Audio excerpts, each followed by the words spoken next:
የምትወዳትን ሴት ለመቅረብ የሚያስፈልጉ 5 የሳይኮሎጂ ዘዴዎች። አሁኑኑ በአይንህ የምትወዳትን ወይም የምታደንቃትን ያቺን ልጅ አስባት። ቀርበ ለማዋራት ስትሞክር ወደ ውስጥ የሆነ ነገር ውርር ያደርጋል። ልብህ ትርክ ትርክ ይላል። ሆይ ነገ ይሻላል ብለህ ራስህን ታታላለህ። አትሳሳት። ይሄ የፍርሃት ምልክት ሳይሆን ለዓመታት ስታምንበት የኖርከው ትልቅ ውሸት ውስጥ ነው። በራስ መተማመን ተፈጥሯዊ ስጦታ ብቻ ነው የሚለው ውሸት። ዛሬ ማንኛውንም የምትወዳትን ሴት ያለምንም ፍርሃት ለመቅረብ የሚያስችሉ 5 የሳይኮሎጂ ዘዴዎችን አሳያለሁ። በተለይ አራተኛው ፍጹም ጌም ቼንጀር ነው።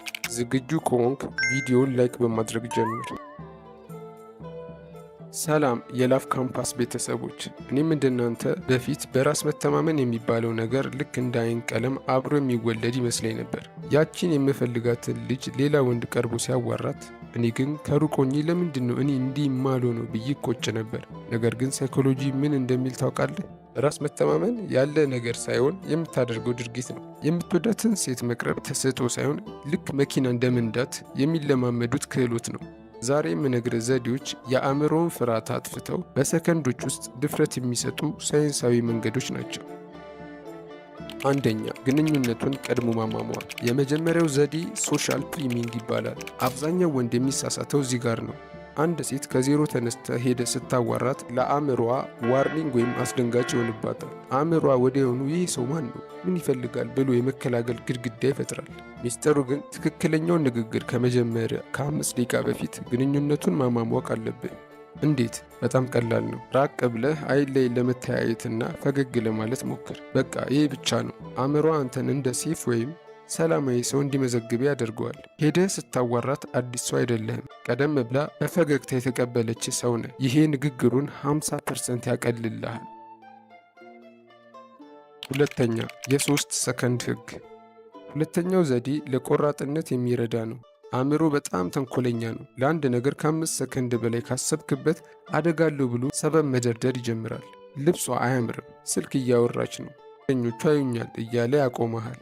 የ3 ሰከንድ ህግ ደግሞ እንዲህ ይላል፣ ያቺን ልጅ እንዳያት በ3 ሰከንድ ውስጥ እንቅስቃሴ ጀምር። ሳታስብበት፣ ሳታወጣ ሳትወርድ እግርህን አንቀሳቅሰው። አእምሮ ፍርሃቱን ሎጂክ ውስጥ ሳይከተው በፊት ተግባር ውስጥ መግባት አለብህ። እንቅስቃሴ ከጀመርክ በኋላ ፍርሃቱ ይጠፋል። አስታውስ፣ ፍርሃት የሚኖረው ከመጀመር በፊት ብቻ ነው።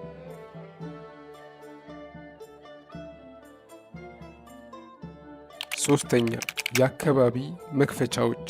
ንግግር ሲጀምር ምን ልበላት? ሰላም ስምሽ ማን ነው ብዬ ልጀምር አይደለም። ይህ በጣም ኦልድ ስኩልና አሰልቺ ነው። ማራኪ ወንዶች የሚጠቀሙት ኮንቴክስቹዋል ኦፕነርስ ነው። ማለትም በአካባቢያቸው ስላለው ነገር አውራ። ለምሳሌ ድግስ ላይ ከሆናችሁ ስለ ሙዚቃው፣ ካፌ ውስጥ ከሆናችሁ ስለ ቡናው ወይም ስለሚታየው ነገር አስተያየት ስጥ። ይህ ቡና እኮ ሽታው ብቻ ያሰክራል አይደል ብለህ ብትጀምር ንግግሩ በተፈጥሯዊ መንገድ ይቀጥላል። ግፊት የለውም፣ ማስገደድ የለም። ዝም ብለህ ስለ ሁኔታው ያላችሁን የጋራ ስሜት አጋራት። አራተኛ፣ የ3 ማዕዘን አቀራረብ። ይህ ዘዴ በምስል ልታዩ ይገባል። ሰው ፊት ለፊት መቆም አንዳንዴ አግሬሲቭ ወይም አስፈሪ ሊመስል ይችላል። ሳይኮሎጂ እንደሚለው በትንሹ ወደ ጎን ዘንበል ብለህ መቅረብ ይበልጥ ዘና ያለ ስሜት ይፈጥራል። ይህ ዘዴ ትራያንግል የሚባለው ለምንድን ነው? መጀመሪያ ትኩረትህን አይኗ ላይ ይሁን። ከዛም በፈገግታ ወደ አካባቢው እያየ ንግግርን ቀጥል። ሙሉ በሙሉ አፍጥጠህ ካያት ትደነግጣለች። በትንሹ ዞር እያልክ ስታወራ ግን ይህ ሰውዬ ራሱን የቻለ ነው፣ በእኔ ላይ አልተንጠለጠለም የሚል መልእክት ለንዑስ አእምሮዋ ይደርሳል። ይሄ ሃይ ቫልዩ ወንዶች የሚያደርጉት ጥበብ ነው። አምስተኛ፣ ትንሹን ጥያቄ ጠይቅ። የመጨረሻው ዘዴ ግንኙነቱን ወደ ላቀ ደረጃ ለማሸጋገር የሚረዳ ነው። ሰዎች አንተን እንዲወዱ ከፈለክ አንተ እርዳታ አታድርግላቸው፣ እነሱ ትንሽ እርዳታ እንዲያደርጉልህ ጠይቃቸው። ይሄ ቤን ፍራንክሊን ኢፌክት ይባላል። ስንት ሰዓት ነው ወይም የዚህ ካፌ ፓስወርድን ታውቂዋለሽ ብለህ ጠይቃት። አንዲት ሴት ለአንተ ትንሽ ውለታ ስታደርግ አእምሮዋ ሳያውቀው ይህን ሰውዬ ረድቼዋለሁ ስለዚህ ወድጄዋለሁ ማለት ነው ብሎ ይደመድማል። ይሄ ኢንቨስት እንድታደርግ የማድረጊያ ዘዴ ነው። እንግዲህ አስታውስ፣ የምትወዳትን ሴት ለመቅረብ ድፍረት ብቻ አይጠይቅም፣ ዘዴም ይጠይቃል። ዛሬ የነገርኩን 5 ዘዴዎች ነገውኑ ተለማመዳቸው። መጀመሪያ ላይ ላይሳካ ይችላል፣ ግን ልምምድ ሲሆን ማንም ሊያቆምህ የማይችል ማግኔት ትሆናለህ። ይሄ ላቭ ካምፓስ ነው።